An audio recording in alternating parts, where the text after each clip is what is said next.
दुनिया को इस दुनिया से बाहर ले जाने की सपना, पूरी दुनिया में रिन्यूएबल एनर्जी की सप्लाई करना, ग्लोबल वार्मिंग को खत्म करना, एआई को लोगों की हित में यूज करना और पूरी दुनिया में एक फ्यूचरिस्टिक बदलाव लाने की सपना एक 8 साल की बच्चे के लिए आम जरूर हो सकता है, पर एक 19 साल की नौजवान के लिए नहीं, जिसकी काम के प्रति लगाव, जो हमेशा कुछ नया इनोवेट करने में जुटा हुआ रहता है, जिसमें इंटेंस, कंट्रोवर्स, फिलांथ्रोपिक और ह्यूमर हाउस जैसी गुणों की झलक हमेशा देखने को मिलता है, जिसकी सोच दूर की विजनरी से भरा हुआ है। उसके लिए ऐसी सपना देखना कुछ नया नहीं था, पर असल में हकीकत हमेशा सच्चाई से कोसों दूर बसेरा बनाए रहता है। सिर्फ 10 साल की उम्र थी जब उनके माता पिता के बीच डाइवोर्स हो गया। परिवार संपन्न जरूर था, पर उतना भी नहीं कि उससे कुछ पाने की आशा रख सकते। जिनका कोई खास दोस्त भी नहीं था जिससे कि वो अपने सपनों के बारे में बात कर सकते, और स्कूल कॉलेज की पढ़ाई को तो वो सीरियसली लेते ही नहीं थे। ऊपर से उनकी माता पिता के बीच डाइवोर्स के बाद वो ना ही अपने पिता के साथ खुश रह पा रहे थे और ना ही अपनी माँ के पास जा पा रहे थे, और ऐसे में उनको अपने सपनों को बिखरते हुए नजर आ रहे थे। पर इतना सब कुछ होने के बाद भी उनकी मेहनत करने की क्षमता,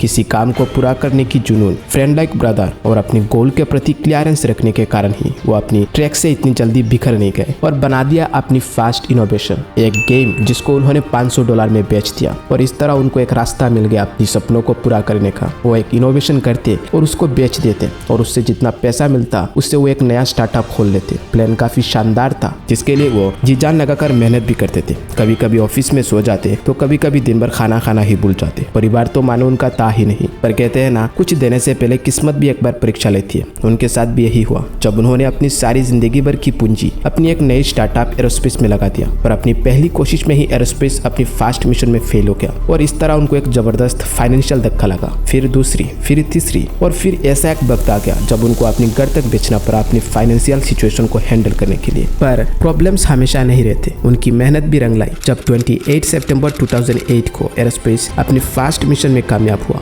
और उनको वो ख्याति और पैसा मिलने लगा जिससे कि वो अपने सपनों को पूरा कर सकते थे। तो मैं बात कर रहा हूँ करंटली दुनिया की सबसे रिचेस्ट पर्सन इलॉन मस्क के बारे में, जो स्पेसएक्स, टेस्ला, ट्विटर, न्यूरोलिंक और दी बोरिंग जैसी फ्यूचरिस्टिक कंपनीज की CEO, cofounder, founder and owner रह चुके हैं, जो फास्ट इंसान बने, जिनकी प्राइवेट कंपनी स्पेसएक्स ने पहली बार स्पेस में कोई रॉकेट भेजे, जिनकी टोटल जीडीपी अपनी भारत कंट्री की जीडीपी से ज्यादा रह चुका है। और आज के समय में लोगों को स्पेस में भेजना उनके लिए कोई इम्पॉसिबल सा टास्क नहीं रहा है, और माना जाता है आज से सिर्फ 7 साल बाद इलॉन मस्क लोगों को मार्स में भेजना स्टार्ट कर देंगे।